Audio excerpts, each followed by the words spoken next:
Let's dive right into this explainer and reveal exactly how apparel professionals communicate effectively. We constantly think of the global fashion industry as purely visual, right? We're picturing the sketches, the flashy runway shows, those gorgeous window displays. But the truth is, behind every single garment you own is a massive, completely invisible web of correspondence, technical data, and serious persuasive strategy. The industry is driven just as much by precise messaging as it is by creative design. So think about this for a second. What is the single most important tool in the fashion industry? You might instantly guess a sewing machine, a sketchbook, or maybe even those heavy-duty fabric scissors.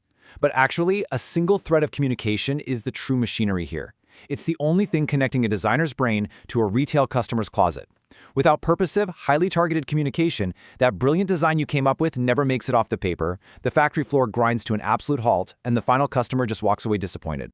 To keep everything running, industry pros rely on the 7 C's of communication: clear, concise, concrete, correct, coherent, complete, and courteous.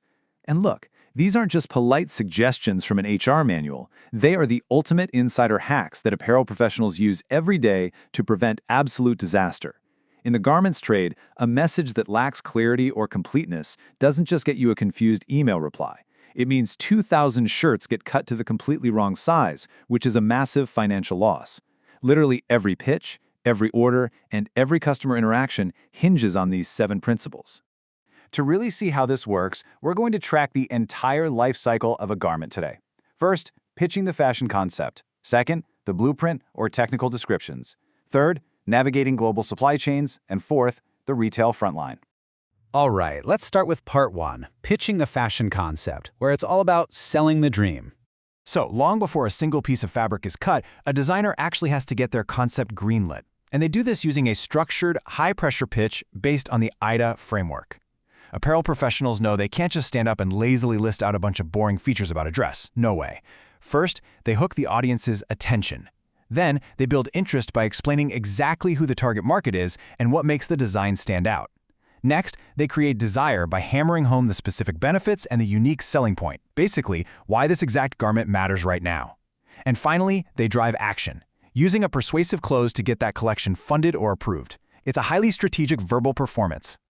Moving on to part 2, the blueprint, or the high stakes of specs. Okay, so the pitch is approved. Now that creative dream has to become a tangible reality, and that requires a really dramatic shift in communication style.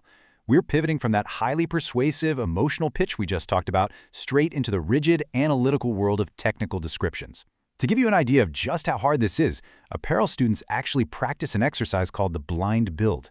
Imagine having to describe a garment to a partner so perfectly that they can sketch it with complete accuracy, based purely on your words. You can't just say, "Oh, it's a nice cotton shirt."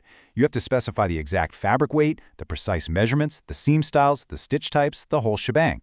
If your words aren't perfectly concrete and complete, which are 2 of our 7 C's by the way, the resulting sketch, or in the real world the actual garment, will be a total failure. The big takeaway here is that technical specifications carry incredibly high stakes. Misunderstandings about measurements or materials don't just cause a minor hiccup, they can literally derail entire production schedules. A vague technical description leads directly to defective output, thousands of yards of wasted fabric, crazy sizing disputes, and ultimately a completely ruined relationship with your client. In this phase, accuracy is quite literally the protective shield of the entire business. And this brings us to a really fascinating duality in the apparel industry. Look at how different these two things are. A technical description meant for the factory floor is cold, precise, and 100% focused on construction. But a product tag or a social media post for that exact same piece of clothing, it's emotional, it's appealing, it's persuasive. Fashion professionals have to absolutely master what's known as register. That's the ability to instantly shift their level of formality and tone to perfectly match who they are talking to. They are constantly oscillating between factory floor mechanics and Instagram aesthetics.